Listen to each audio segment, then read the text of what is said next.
like we can say pretty clearly like Jesus did not rise from the dead. I don't know.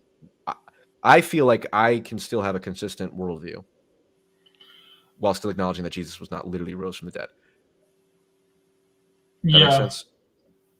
Interesting that you think that, because I think that's a pretty foundational part of Jordan Peterson's worldview. I think he says the reason why he's hesitant to just say, yeah, probably not, he's probably not resurrected, is because he thinks he says, yeah, for some reason this idea just doesn't seem to disappear.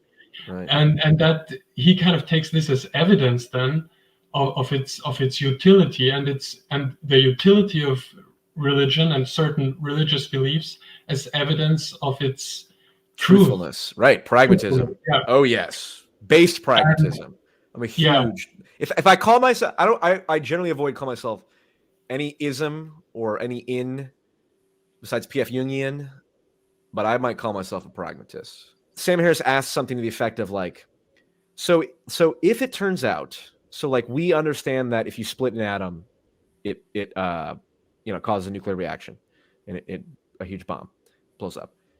So if the Darwinian theory of truth is that, it's not true unless it facilitates survival, or that's extremely over reductive simplified view.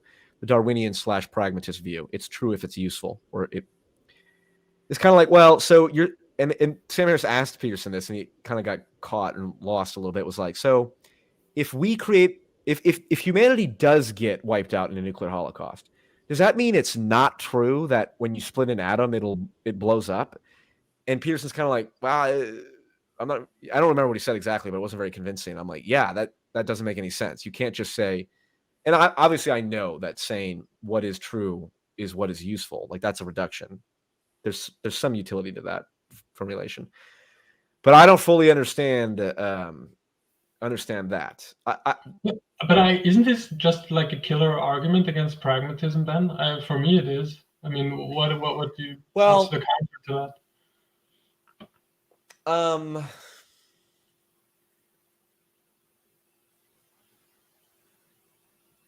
Is it the killer argument against? Well, so the reason I would say no is because I know that argument, and yet this is a pure bullshit. I'm pulling this out of my ass, so forgive me. But like the reason I don't think it's a killer argument is because I know of that counter argument, and yet I still believe in pragmatism. That's what I'm thinking right now. I have to figure out if I'm justified in believing that. But because I think it's the reason why it's just like a bad a way to think about truth is because you can't then have like the distinction between something being true or untrue but useful, and true but not useful. Like for instance, there are things just not worth knowing. Like you have to be able to talk about these things. Huh? Like the number of hairs on my head. I think that's what they would bring up. Like there's facts out there that are true. That, right. But I think even an even better example would be like the way to synthesize smallpox. Like that's the example Sam Harris always gives. Like, yeah, it's true, but it's an idiotic idea to put it out there on the internet. It's because you could then have people, introducing this into society and kill people, and then yes, but it still would be true that this is how you synthesize smallpox. Right. And everyone, you have to maybe talk about these. And if the pragmatist position kind of robs you of the ability to make this distinction, I think at the level of metaphysics, pragmatism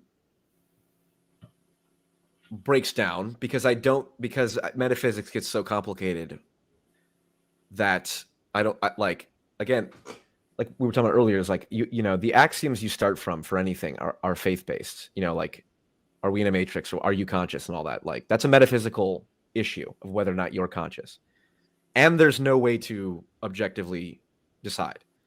We can always get measurements. We can you'd say it's logical to assume, and I agree with you. But like, I could create like an android or something that has a very similar brain structure, and like we still don't know if it's conscious. The artificial intelligence issue is going to force us to think about the metaphysics deeper. So at the level of like, what is the fundamental nature of reality?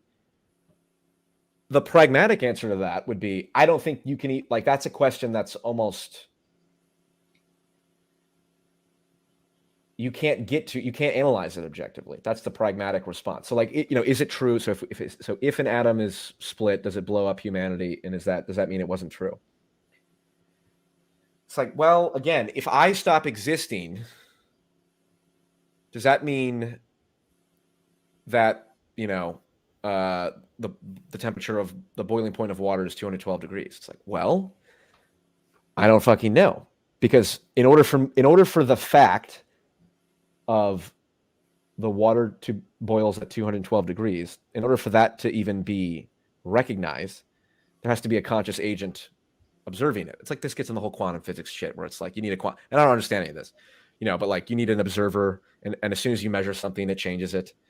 So like, arguably, like, there's always going to be a subject involved, so therefore the objectivity itself doesn't ever exist. We're always intertwined with subjectivity.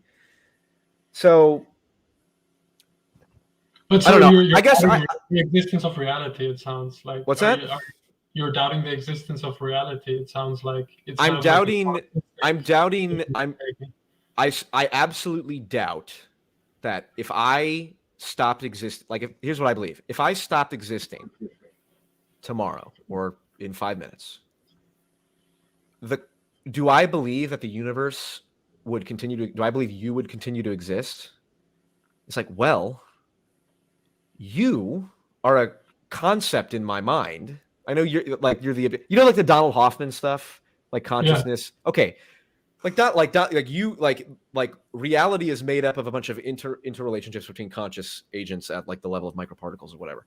I don't know what that means, but every time I hear it talked about, I'm like, this makes it sound like if I stop existing, it's not obvious that reality will continue to exist, because the thing that you're asking me will continue to exist requires me to exist in order to conceptualize it, right? Reality, as whatever we mean when we're talking about reality, only exists because I'm here perceiving it.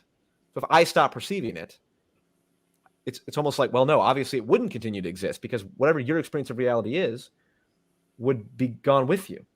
Right. And it's a very like solipsistic kind of arrogant thing. Like if you die, I'm going to continue to exist. I don't care whether you believe, reality will continue to exist if you're not around.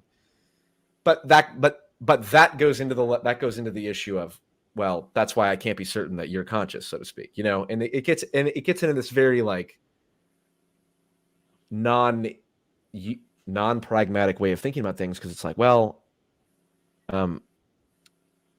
assuming that hell is bad and assuming that we should move away from suffering and all that, if that is the objective truth, then it's all of what is true is just a function of what gets us further to that fundamental drive. The fundamental moral injunction is we ought to move away from suffering, right? And so the question of whether or not something is true, then, I know this is where it gets, and I'm aware, even as I'm talking to you, I'm recapitulating things I barely understand myself. I guess the best way, if your goal was to, not that I'm saying this is, but like if someone's goal was to try and explain why pragmatism breaks down, I would have to see it break down at the level of like, I don't know, the level of practicality, you know what I'm saying? We're like, okay, let's say I'm wrong at the fundamental nature. What is that robbing me of? What difference does it make whether or not I claim that truth is a function of utility at the metaphysical level? Like, okay, I can't, that robs me of my abilities to make metaphysical claims. And maybe I can't do quantum physics that well. But does it rob me of anything else of value? I don't know. And that is a pragmatic question. You know what I'm saying? Well, I know I'm spewing everything. Yeah, no, I mean, I think we get into the realm of very impractical things and just general abstract concepts. And so if you're just talking about ordinary stuff, then truth and what is the word I'm looking for? What is true and what is useful is going to align. But I think if you're going to have a philosophical discussion, then you have to be able to make a distinction here. And if you're in the pragmatist position, just doesn't allow you to do that. And I think thought experiments like the one about the atom bomb, they show pretty conclusively that you just can't, that this position is not a good one, I think. But I don't know, maybe we... Yeah.